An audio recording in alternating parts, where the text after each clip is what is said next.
શ્રીમદ ભગવદ્ ગીતામાં અર્જુન ભગવાન શ્રી કૃષ્ણને કહે છે કે યોગ એટલે શું, યોગી કોને કહેવાય, યોગનો અભ્યાસ કેવી રીતે કરાય, તમે મને યોગ વિશે કહો, મને યોગ વિશે જાણવાની ખૂબ ઈચ્છા છે. ભગવાન શ્રી કૃષ્ણ કહે છે, જેને યોગાભ્યાસમાં પ્રવેશ કરવો છે, જેને યોગી બનવું છે, એણે સૌ પ્રથમ બ્રહ્મચર્યનું પાલન કરવું.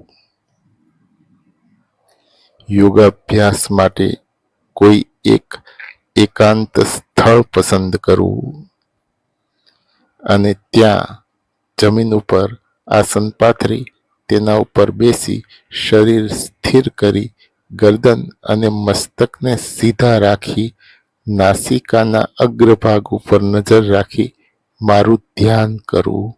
આને જ યોગ કહેવાય છે, આને જ સમાધિ કહેવાય છે. અર્જુન ભગવાન શ્રી કૃષ્ણને કહે છે કે મને યોગ અને યોગીનું સ્વરૂપ બરાબર સમજાતા નથી. યોગ શું છે, યોગીનું સ્વરૂપ કેવું હોય એ મને બરાબર સમજાતા નથી, કારણ કે મારું મન સ્થિર નથી. આ મનને સ્થિર કરવાનો કોઈ ઉપાય, મનને સ્થિર કરવાનો કોઈ માર્ગ તમે મને બતાવો. ભગવાન શ્રી કૃષ્ણ કહે છે કે મનુષ્યનું મન ખૂબ જ ચંચળ છે. આ ચંચળ મનને વશમાં કરવાનો એક જ ઉપાય છે, અભ્યાસ. મનુષ્ય વારંવાર અભ્યાસ વડે પોતાના મનને પોતાના વશમાં કરી શકે છે અને મનને વશમાં કરીને યોગમાં પ્રયત્ન કરવામાં આવે તો તે યોગમાં સફળ થાય છે.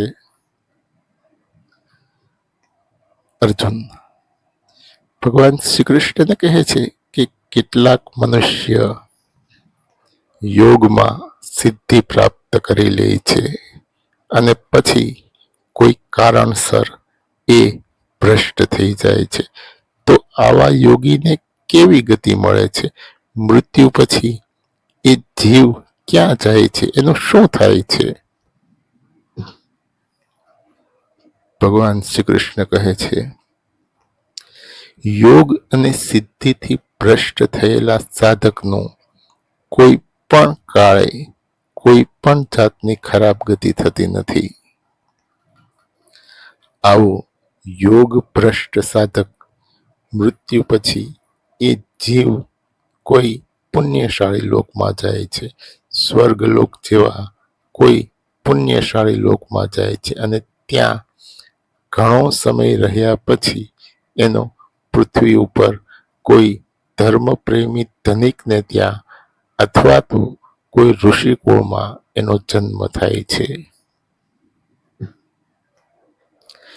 અને જન્મ લીધા બાદ તે ફરીથી યોગનો અભ્યાસ કરે છે, યોગમાં સિદ્ધિ પ્રાપ્ત કરે છે અને યોગમાં સિદ્ધિ પ્રાપ્ત કરી લીધા પછી પરમ પદને પામે છે, પરમાત્મા તત્વને પ્રાપ્ત કરી લે છે.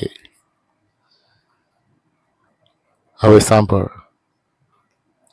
ભગવાન શ્રી કૃષ્ણ અર્જુનને કહે છે કે હવે સાંભળ, યોગમાં સિદ્ધિ પ્રાપ્ત કરવા માટે તો હજારો મનુષ્ય પ્રયત્ન કરે છે, પણ એમાંથી કોઈક એકાદ વ્યક્તિ જ સિદ્ધિ પ્રાપ્ત કરી શકે છે અને મારા સાચા સ્વરૂપને પામી શકે છે.